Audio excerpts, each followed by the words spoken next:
Hi team, welcome back on today's training topic on lab investigation. As such in lab, we are doing investigations for deviation, lab incidences, OS and OT. Here in this presentation, I will take you through lab investigation on OS and OT.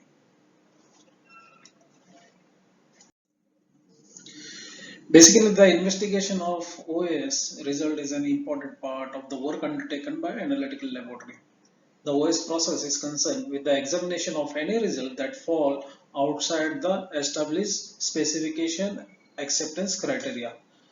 Out of specification and out of trend are two different concepts used in pharmaceutical companies to confirm or assure product quality. In short, to explain, OS is comparison of one result versus predetermined specification criteria, while OT is the comparison of many historical values versus time period. To initiate investigation and to have a good investigation outcome, what you need is to collect all facts of those incidences, conduct review of those evidences like you have written records, observation, instrument printout, etc. So you need to collect all relevant resources for the investigation. It's just like a collection of facts, that is like digging up the information and witnessing the evidences. So why need of investigation?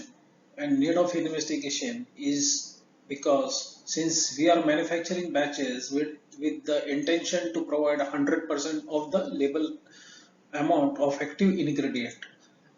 Thus, investigation is required to identify the root cause of OS and OT. The root cause of the investigation conducted is clear and identified. Results of the documentation review should be provided with the assignment of actual or probable causes. Impact assessment to be adequately performed. CAPA actions taken should be clearly defined and implemented.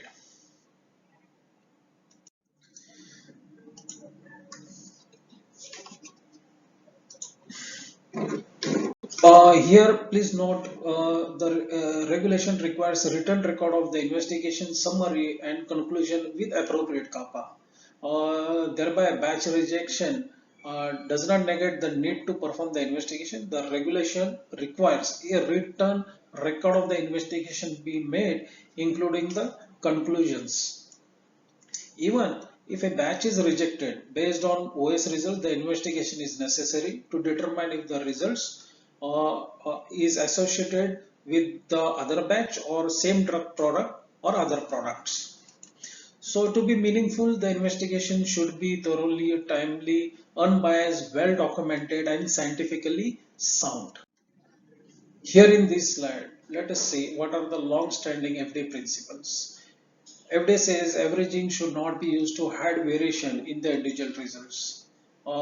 Test results of lower or higher side of the standard value, borderline results, but within specification should always raise concern because the cause of higher or lower results could be a method problem or maybe the batch is not formulated properly consistently. Here in this slide, we'll see the method specifies two individual analytical measurements. So the blue are the analytical measurements, and the reportable value is determined as the average of the measurement. That is, the red one is the average. So upper and lower specification USL and LSL are the upper and lower specification. The range of those two individual measurements specify based on the method capability, and UIL and LIL are the trend limits. So in this example, we see why FDA is concerned on reporting average result is due to those facts. Here, if you see one sample determination is beyond the specification limit and the averaging result is well within the specification as well as trend limit. So this will give false result of the batch.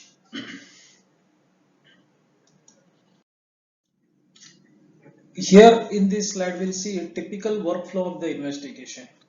like reviewing and reporting of the OS, investigation is commenced, analyst is been interviewed, investigation for the root cause. Once the root cause is been identified, appropriate CAPAs or the procedure, whatever the gaps have been identified, are rectified, corrected through QMS tool, and finally the OS is closed. In this slide, let us see the detailed investigation workflow is reporting of OS or OT results. Phase 1 basically is laboratory investigation, which is subdivided into two parts, 1A and 1B. During this investigation, interview, discussion with the analyst, verification of the initial sample allocates, experimentation based on the probable causes identified can be conducted. Once the cause is been identified and confirmed, retesting as per specification can be done, and appropriate CAPAs can also be taken to avoid the reoccurrence in future. Phase 2, it's a full-scale investigation when no assignable laboratory cause has been identified. So here, a review of batch manufacturing process or trend, then laboratory additional laboratory testings based on hypothesis or findings, then failure batch disposition decision, passing batch, that is QA need to take the decision. Post review of the batch after release is been done in phase 2. Let's see analytical process. So this is a typical analytical process, like receipt of the samples, then preparation of the composite sample, weighing of the sample, sample preparation, and measurements calculations. So this is during phase 1 investigation, we all need to revisit from the receipt of the sample, maybe its storage condition, weighing of the sample conducted, whether the sample was hygroscopic, whether necessary precautions are being taken by the analyst, like using a desiccator to keep the samples, the sample is not been exposed in the lab, so it has gained moisture, and we have seen lower assay results, maybe one of the root cause. OS and OT investigation is applicable to drug substance and products, raw materials, in process intermediate products, packaging material, and during method transfer activities. So basically those are for commercial products, and also when we are performing dissolution or content uniformity, which has tied specification. So after in all the three stages the product is not within specification, then we have to proceed with the OS investigation. OS also applies for stability sample studies. It also applies for process validation conducted at optimum parameters as per manufacturing process. It also applies for cleaning validation sample conducted to assess effectiveness of cleaning procedure, hold time study samples, method verification, repeatability, precision, and method transfer studies. OS is not applicable to like we are receiving in process testing carried for adjustment of the process. So R&D or feasibility assessment batch or engineering batch, what we say, to and which are not for commercial distribution. Study batches in short. OS also is not applies to robustness study or PAT process, analytical technology, stress testing, innovative testing, stability conducted beyond shelf life. This is a typical OS investigation flow. So phase 1 is laboratory investigation. Phase 2, if there was no any root cause identified in phase 1, that is assignable. Then phase 2 is manufacturing review, what we explained in earlier slide, and phase 3. Phase 3 will be retesting based on if the root cause has been identified, confirmed, then phase 3 may be retesting of the batch. This is a typical phase 1 laboratory investigation workflow. If any ascertainable or obvious error is been identified during a review, so there are two flows are being shown in this slide. If the root cause maybe it was an obvious calculation error or the potency is not been applied, so no need to do testing. Those can be corrected. The results can be corrected with the correct potency or by the calculations.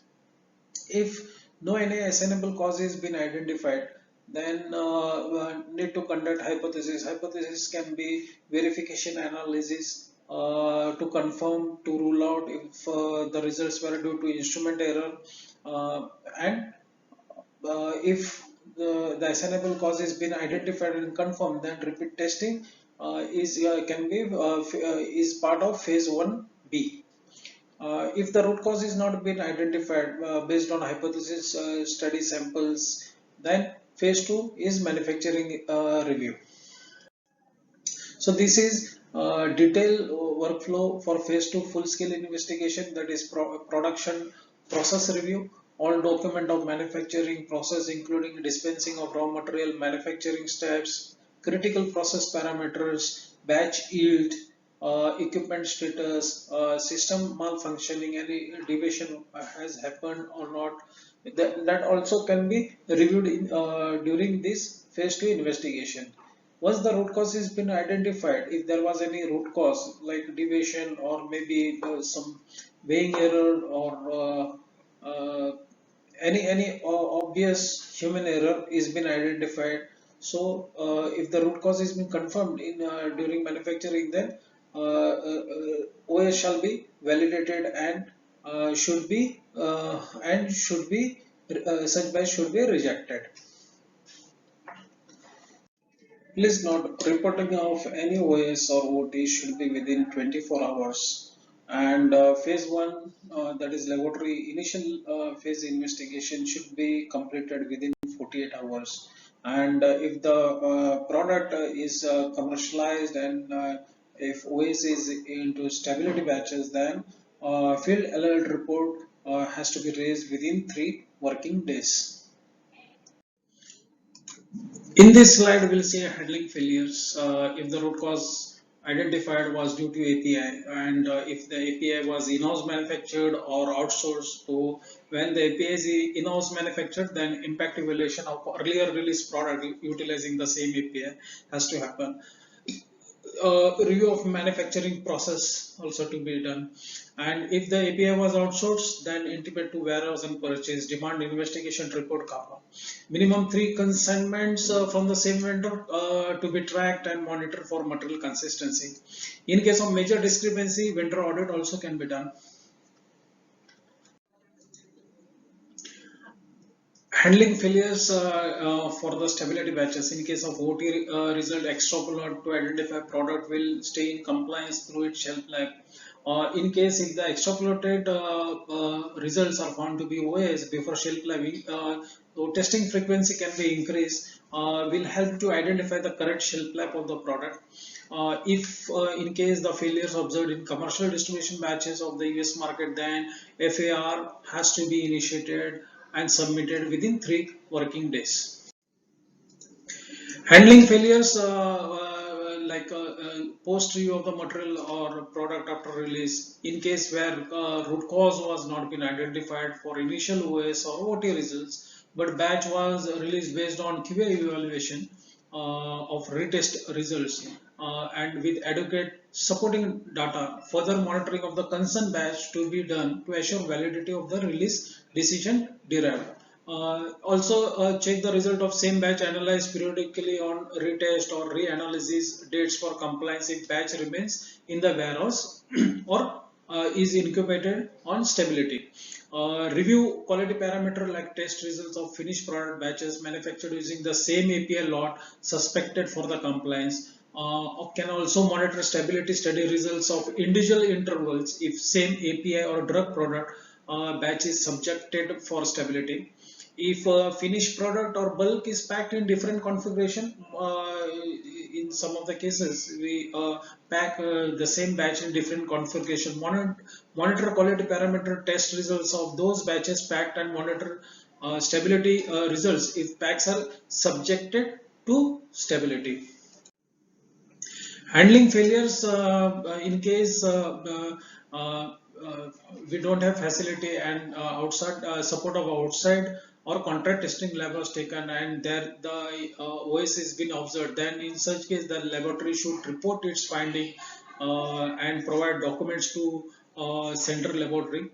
The central lab should log and initiate investigation and maintain all documents and correspondence. Central unit should also ensure availability of adequate investigation procedures at contract testing laboratory and further review of the investigation report CAPA obtained from the contract testing laboratory. In case of any discrepancy observed, communicate to the contract testing laboratory for necessary action. Now, documentation and reporting. In documentation, each step in the investigation should be fully documented.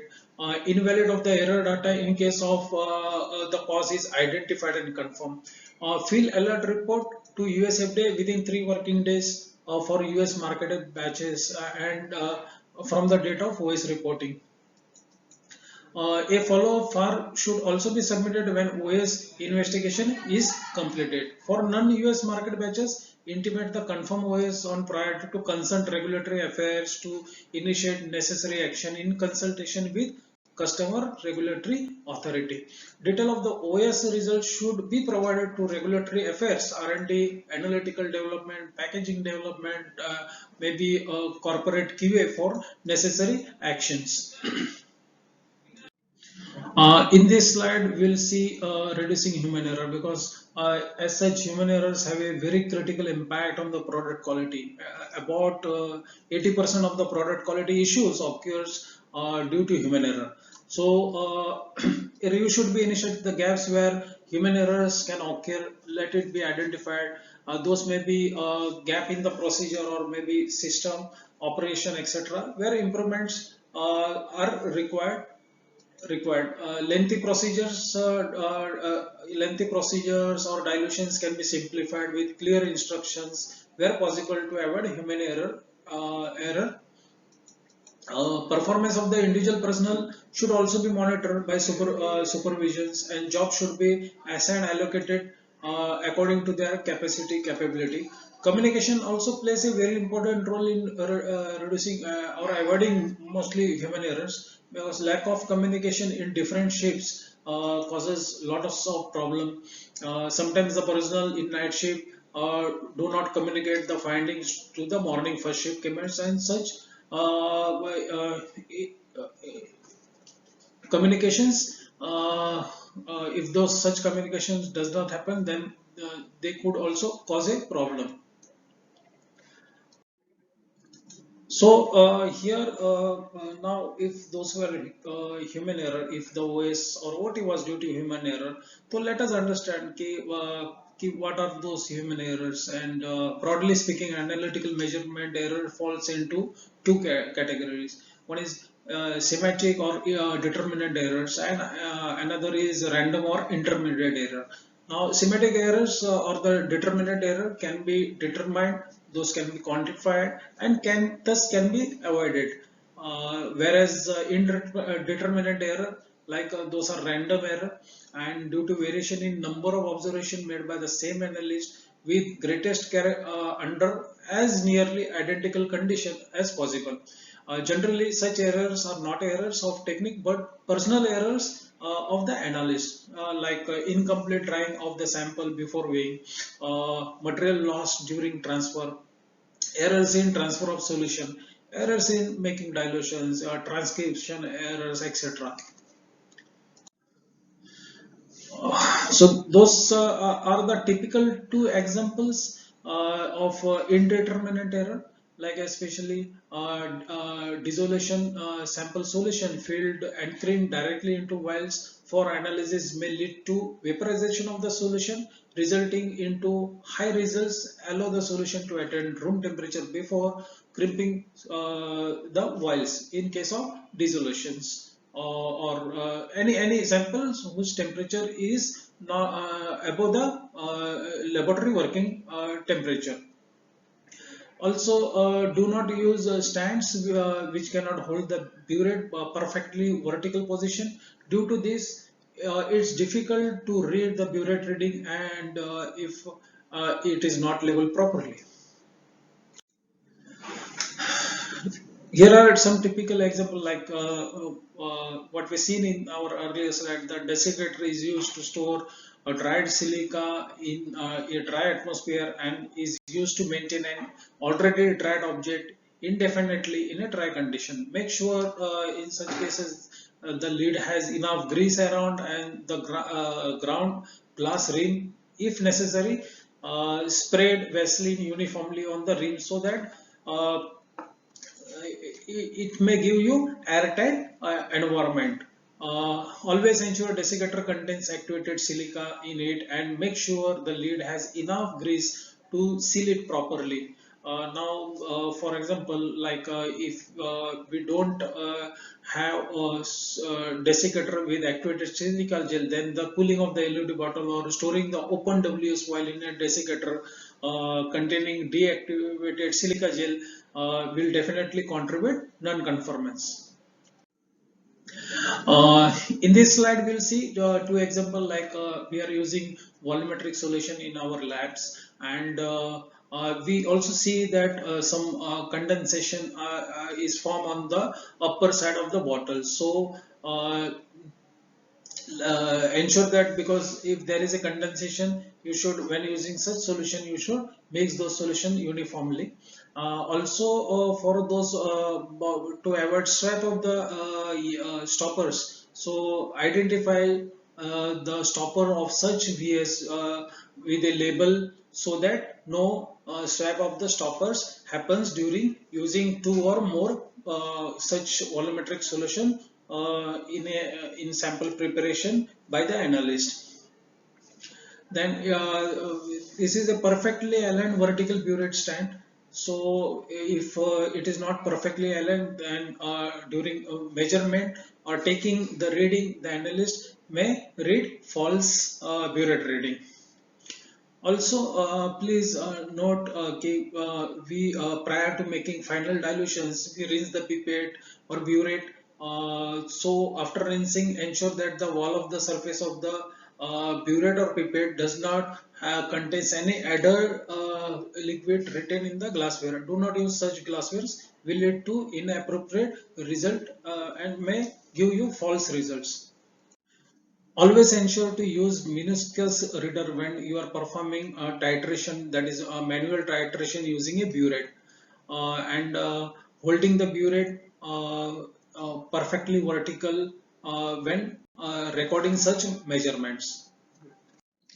That was all about OS investigation. Thank you very much. We gone across phase one, phase two, and phase three investigation, as well as some of the errors contributed by a human. So we further classified those errors like determinate, indeterminate error, how we can avoid such human errors. And that was all about the OS investigation. Thank you very much once again. Bye bye.